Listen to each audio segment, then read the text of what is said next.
na mila zilizopo mioyoni mwetu, na hasa kwa furaha tunamshangilia mwana wa Mungu tutakapomheshimisha pia kwa kujalia au kupatia pamoja nasi watoto wengine wote 19 kushiriki hizo sifa, furaha na neema za Mungu kupitia sakramenti ya ubatizo siku ya leo. Tuwaweke pia kwenye nia zetu ili Mungu Mwenyezi asikilize hayo tunayomwomba na tukitambua wazi kwamba ndio tunamshukuru na kumwomba kwa ajili ya mapya. Mwaka uliopita tulikosea hapa na pale. Ndugu zangu, tunataka kutolea sadaka ili tuweze kustahilishwa kusimama sadaka hiyo mbele yake, tukiri dhambi zetu ili tupate kustahilishwa kuadhimisha mambo haya matakatifu.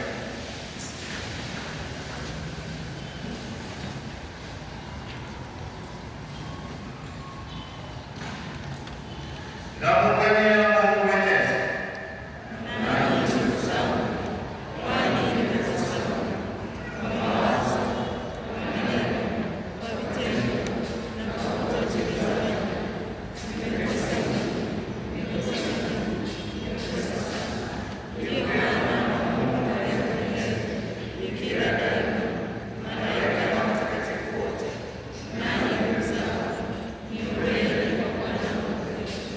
Mungu Mwenyezi atuhurumie, atusamehe dhambi zetu, atufikishe kwenye uzima wa milele.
Somo la kitabu cha Hesabu.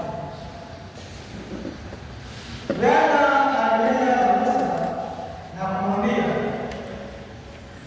nenda na Haruni na wanawe, uwaambie, hivi ndivyo mtakavyowabarikia wana wa Israeli, mtawaambia, Bwana akubarikie na kukulinda. Bwana akuangazie nuru ya uso wake na kukufadhili.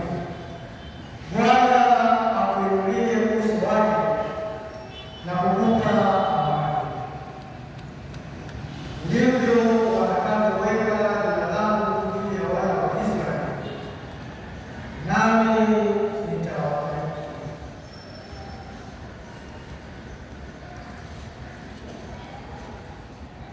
Neno la Bwana.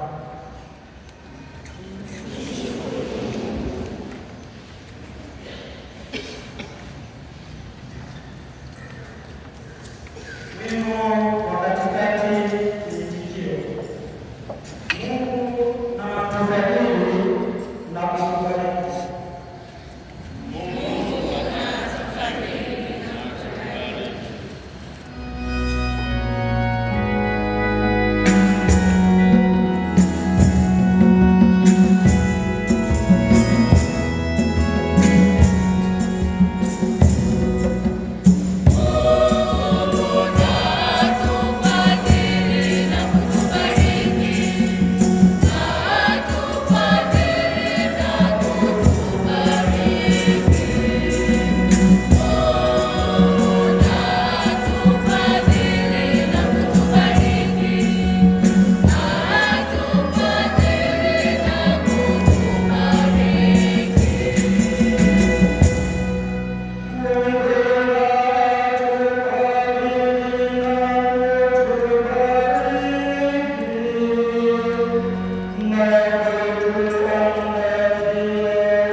Na kwa kuwa ninyi mmekuwa wana, Mungu alimtuma Roho wa mwanawe mioyoni mwetu aliaye Abba, yaani Baba.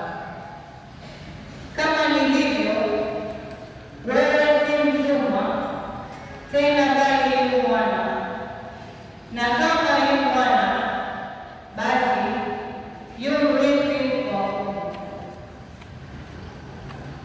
Neno la Bwana.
Wote walisikia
hekima na msaada wetu kwa namna njema ya kuitikia wito ambao Mungu anatujalia katika maisha yetu ya kila siku. Sisi tulipokea wito wa Mungu kwa mwaka mzima wa 2023 na kwa namna ya pekee kila mmoja wetu aliweza kufikia mlengo fulani ambao alitekeleza. Na tunapofikia hatua hiyo, tunatafakari mwishoni mwa mwaka ni nini tumefanya ndani ya Kristo anayezaliwa kati yetu, na tukishafahamu anayezaliwa kati yetu ni nani, basi tuna sababu ya kushangilia huu utukufu wa Mungu unaodhihirika kupitia mama yetu Maria. Sherehe hii kwa desturi na historia ya kanisa ilianza si kwamba kila mmoja alipokea au kuelewa kwa kumtambua Maria kama mama wa Mungu, na hasa zaidi ukipata changamoto kuanzia kwa Kristo mwenyewe, namna gani tunaweza kumtambua Kristo? Yeye ni asili gani? Mungu au ni mtu? Mungu mtu au Mungu na mtu? Haya yote manne ya tofauti, ni mtu ama ni Mungu au ni Mungu mtu au ni Mungu na mtu. Haya yote yana tofauti na kwa namna ya pekee yanaweza sisi kutuletea tafakari ya kwa nini sasa Maria awe mama wa Mungu. Toka mwanzo wa kanisa waliotambua Kristo kama binadamu alizaliwa kawaida, na kisha Mungu au Roho wa Mungu akamwingia baada ya kuzaliwa na akaweza kufanya hivyo. Lakini hiyo ingesema kile kilichotungwa mimba ndani ya Maria basi hakikuwepo, na kwa namna ya pekee inamfanya Kristo awe na mwanzo na mwisho. Lakini kumbe kabla hata ya kutungwa mimba, Kristo yule alikuwepo ndani ya tumbo la Maria, alikuwa Mungu na pia alikuwa mtu. Lakini wengine wakaelewa sawa, alikuwa mtu labda wakati wa ubatizo wake ndipo ambapo Mungu akamteua, lakini hiyo ingemfananisha Kristo sana manabii wengine tu ambao Mungu anawaita katika maisha ya kila siku kufanya kazi kwa wakati fulani, na kisha baada ya wakati huo kuisha, kwamba baada ya kifo Kristo amaliza kazi yake, amerudi kuwa kama wanadamu tu. Lakini wengine wakafikiri labda Kristo ilikuwa ni Mungu mwenyewe amejibadilisha, akajivika umbo la kibinadamu na akatembea kati yetu na akafanya hivyo. Basi ingefanya Mungu kuwa alivyoitenda ni kama aliigiza namna ya maisha ya kibinadamu hakuyaishi.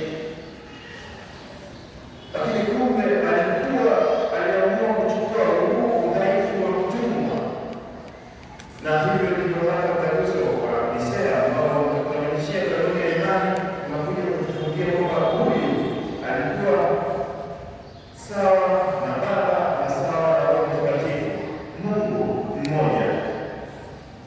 Na tukishamtambua Kristo kama Mungu ndani yetu, Yesu Mungu anayetuokoa, tukishamtambua hivyo, haitui ngumu kumwelewa Maria, kazi yake na sifa zake,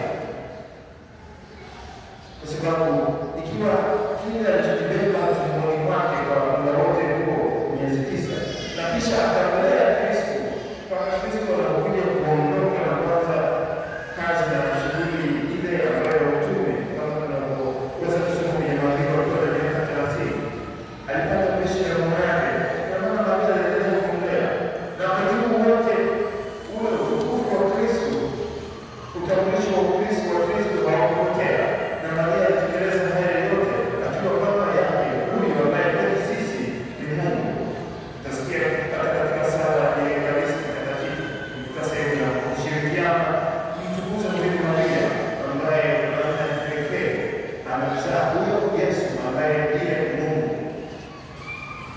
Kumbe baada ya kutambua Kristo ni nani, sasa tunayo ile ujasiri wa kutambua Maria pia ni nani, na ni hasa mama wa Mungu, na kufanya kupewa heshima hii na Mungu mwenyewe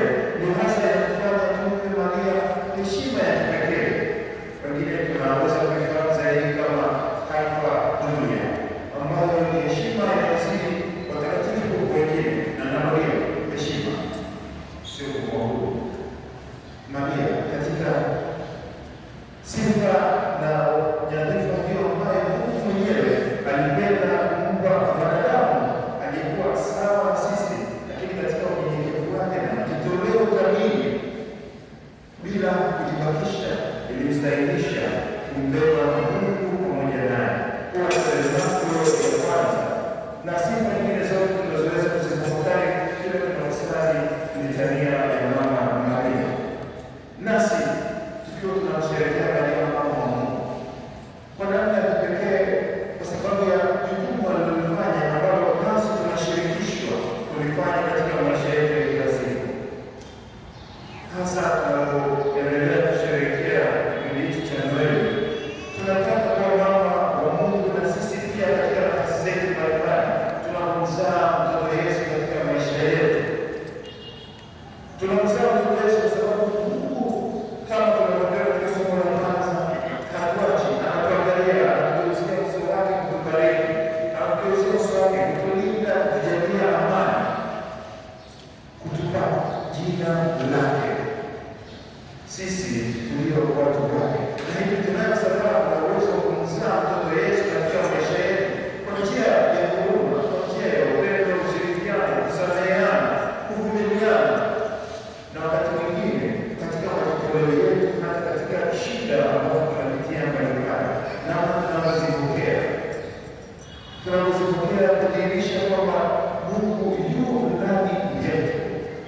Huyu Mungu yu ndani yetu, na sisi tumeweza kumzaa kupitia matunda ya matendo yetu, kupitia matunda ya ndugu zetu, kupitia wale ambao kwa namna moja au nyingine pia tunaweza kuwasaidia waweze kufanya pia utume huu. Na ndio hasa kutambua huo sifa ya pekee ambayo Paulo kupitia Wagalatia anatukumbusha: Aba, Baba.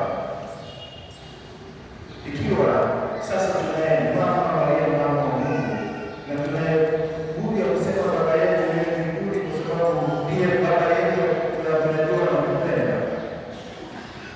Ndio nasema tunashindwa wapi? Tunashindwa wapi kujitahidi kukarana kipekee kumzaa huyo mtoto? Na wapendwa, hii hasa zaidi ndio picha pia ya mama kanisa anayejidhihirisha katika kutolea sisi, kututunza na kutuunganisha katika hiyo kweli ya kimungu, ili Mungu aweze kudhihirika kwetu. Tunaangalia mwaka jana ambao tunaanza mipango mipya, tunasema Maria mama wa Mungu, ulitekeleza wajibu wako, nami katika neno na mipango hii katika familia, katika jumuiya ndogo ndogo, katika agano, parokia kwa ujumla na taifa zima. Ninao mipango mingi kutekeleza hii pamoja na familia yangu. Katika mwaka huu nitahakikisha katika mipango lazima tupange, tusikilizane, mimi na familia yangu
Fulton Sheen, mmoja wa askofu wa Marekani, anaweza kuongea sana. Na wakati alikuwa tafakari akasema ni katika Kristo ndipo ambapo pekee yake shida na mateso tunayoyapata yanakuwa na thamani, kiasi kwamba ikiwa Wakristo wote wangeelewa, wangekimbilia shida kuliko furaha. Kwa sababu ni katika huko tunaweza kuzigeuza hizo mateso tunazozivumilia, mateso tunayapokea, changamoto tunazopitia, tunaweza kuzigeuza zikawa sadaka tunayotolea Mungu. Na si ndivyo tunaofanya kila tunaosali rozari ya huruma ya Mungu kwa ajili ya mateso na kufanya ya Yesu kutuhurumia sisi na dunia nzima. Na asimamishi wengine wasema mkuki kwa nguruwe wa binadamu, mchungu kwa binadamu, mkuki kwa nguruwe kwa binadamu mchungu. Si kwamba tunaweza kupata mateso ya Yesu ili tusamehe dhambi zetu na za ulimwengu mzima. Kwa nini tusitoe haya ya kufunguka kila siku? Kwa nini tusiyapokee kwa ile sura na upendo wa Mungu kama mwaka huu moja, mbili, tatu, nitayapokea haya yote tena kwa furaha kama shetani mwenyewe anatakia maovu shetani, isi kwamba kila anapokuja Mungu tatizo langu ni hili, nataka kushiriki pamoja nawe. Na hii sasa ndio ile hekima inayotujalia kusafiri pamoja na Kristo, kushuhudia ule utukufu wa Kristo katika maisha yetu kama wachungaji porini. Wanapochunga wanyama wao na kulinda wanyama wao, wanaelekezwa kwenda porini kumshuhudia huyu mtoto.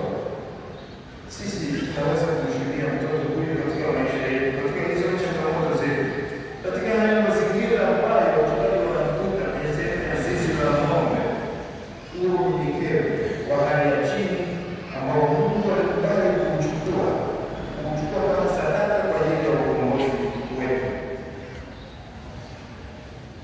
Na wakati mwingine tunaalikwa kutafakari juu ya mema ambayo Mungu anatutendea, hasa zaidi tukifuata maongozi ya Mama yetu Maria. Tunaweza tukapitia mambo na tukakumbuka kujibu, kusema, tenda, lakini Mungu alihitaji tutulie na kutafakari moyoni mwetu kama Maria, na kwa saa ya Mungu inamwadia yote yakaweza kujifunua kwetu, yakaweza kudhihirika kwetu na baraka zinazofichika ndani yake. Utimilifu wa wakati unamwadia, Mungu anamtuma mwanaye kwetu.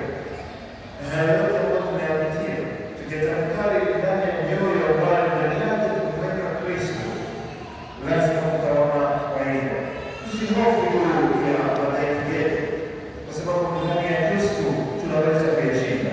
Tusihofu juu ya changamoto zetu, kwa sababu ndani ya Kristo tunaweza kuiomba amani. Tusihofu juu ya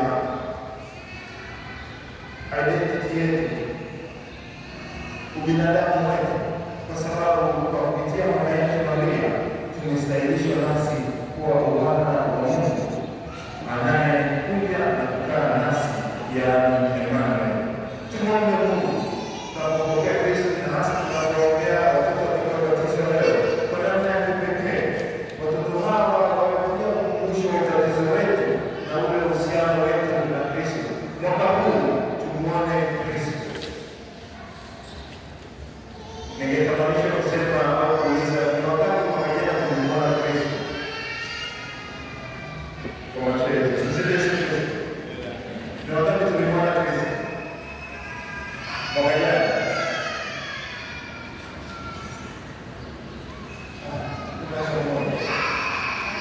Msifu Yesu Kristo. Ningejua kipande ningesema kwa kipande. Wakati tulimwona Kristo kwa mwaka mzima, mpaka mmoja wawili watatu. Wapendwa, jitahidi mwaka huu kumwona Kristo ambaye kwa namna ya kipekee anajidhihirisha kwetu, si katika umoja wetu tu, ambapo kama tunafundishwa na mama kanisa, anajidhihirisha kwetu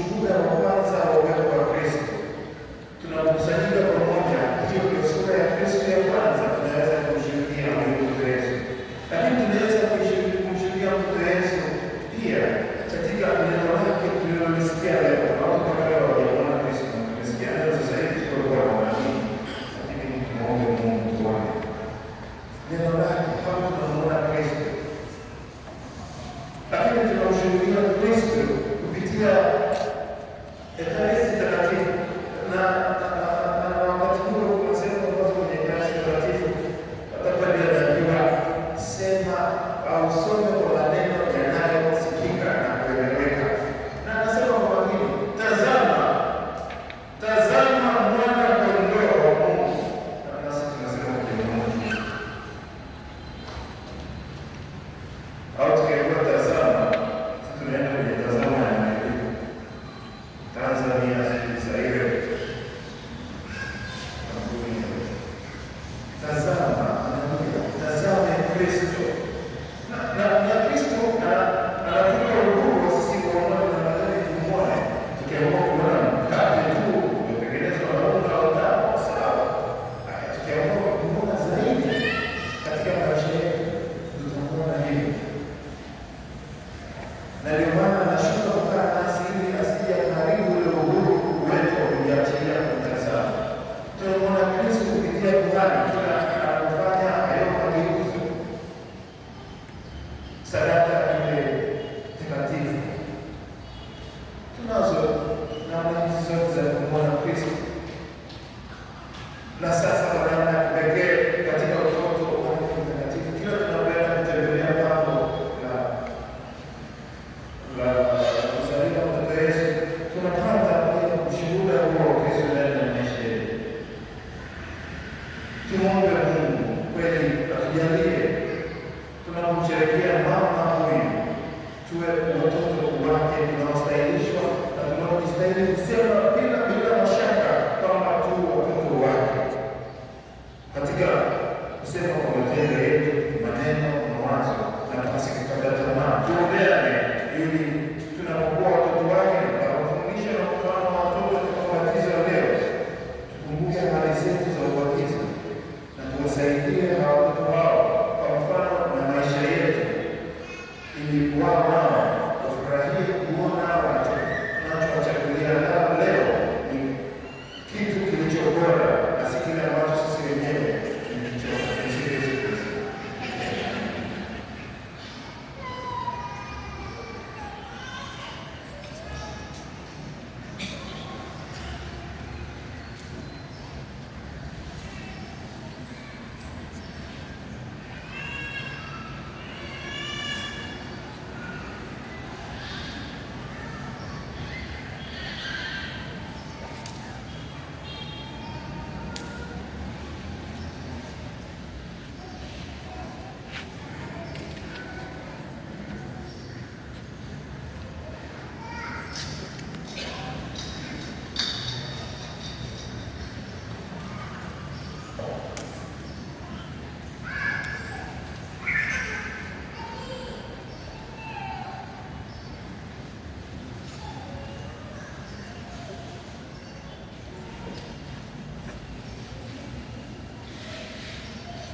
Wazazi na watoto wabatizwe na wasimamizi wao wasogee mbele.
Je, ninyi wazazi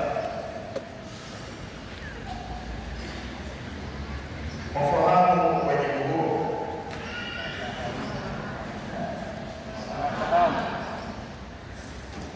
Nanyi wasimamizi, je, mko tayari kuwasaidia wazazi wa watoto hawa katika wajibu wao? Wanangu, jamii ya Wakristo inawakubariki kwa furaha kubwa, nami nawatia ishara ya msalaba kwa jina lao.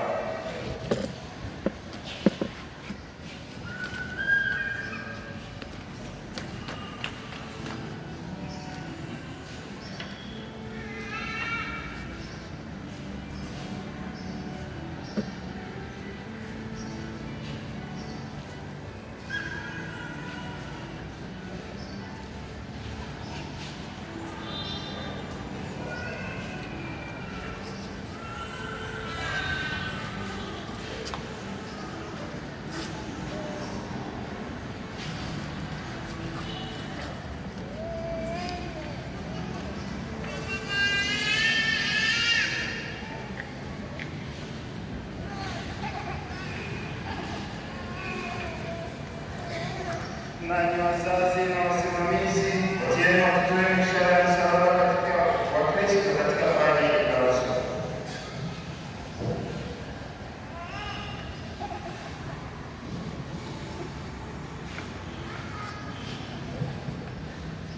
Simame tuombe pamoja na zetu watakatifu. Ndugu zangu, tumuombe Bwana wetu Yesu Kristo awashushie neema yake watoto hao watakaopata neema ya ubatizo, wazazi wao na wasimamizi na wote waliobatizwa. Kwa fumbo takatifu la kifo na ufufuko wao, upende kuwajalia watoto hao uzima mpya kwa ubatizo na kwa kusali katika kanisa lako takatifu. Ee Bwana, kwa ubatizo na kipaimara upende kuwafanya wawe wafuasi wako waaminifu na mashahidi wa Injili yako. Ee Bwana, kwa utakatifu wa maisha yao upende kuwafikisha kwenye furaha za ufalme wa mbinguni. Ee Bwana, upende kuwafanya wazazi na wasimamizi hao wawe mfano mwema wa imani kwa watoto wao. Ee Bwana, upende kuhifadhi daima jamaa zao katika upendo wako. Ee Bwana, upende kufufua ndani yetu sote neema ya ubatizo. Ee Bwana,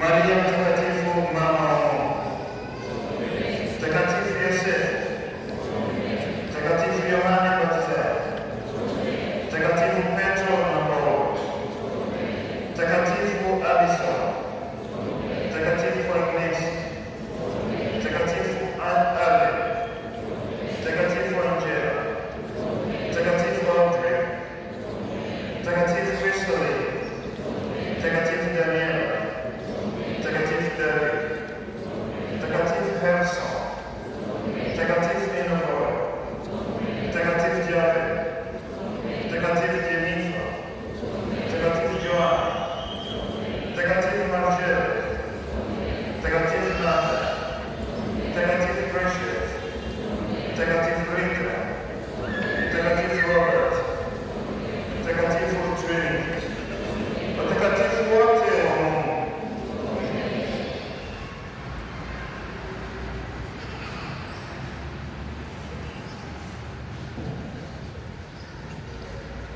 Ee Mungu Mwenyezi wa milele, ulimtuma mwanao ulimwenguni apate kufukuza ndani yetu nguvu za Shetani aliyepigwa moto, apate pia kumwondoa mwanadamu gizani na kuingiza katika ufalme wa ajabu na nuru yake.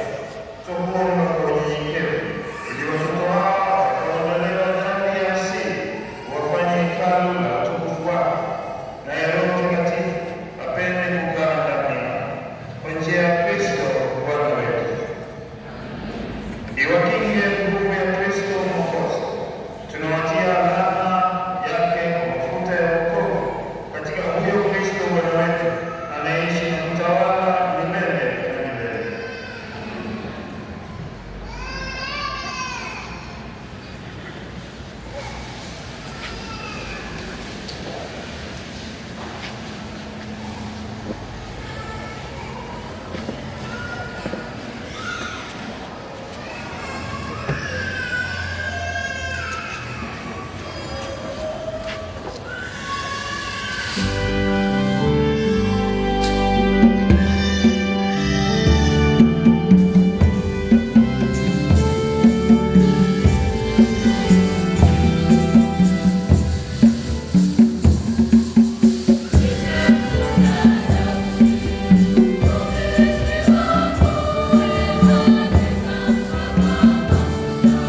Ndugu zangu, watoto hawa waliozaliwa upya kwa ubatizo sasa wanaitwa watoto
Dada missionari.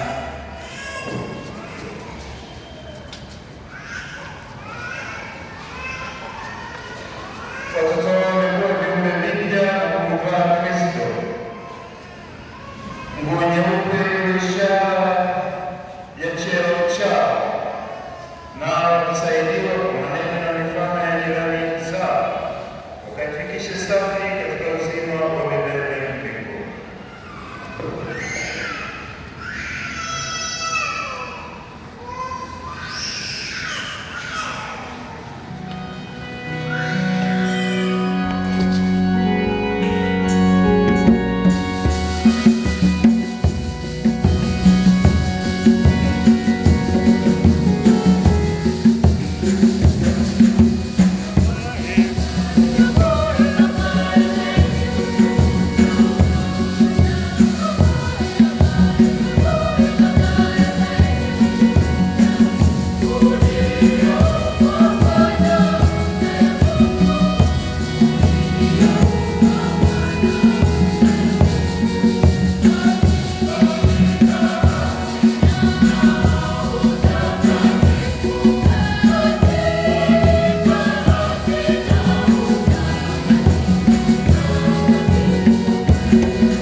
Gracias.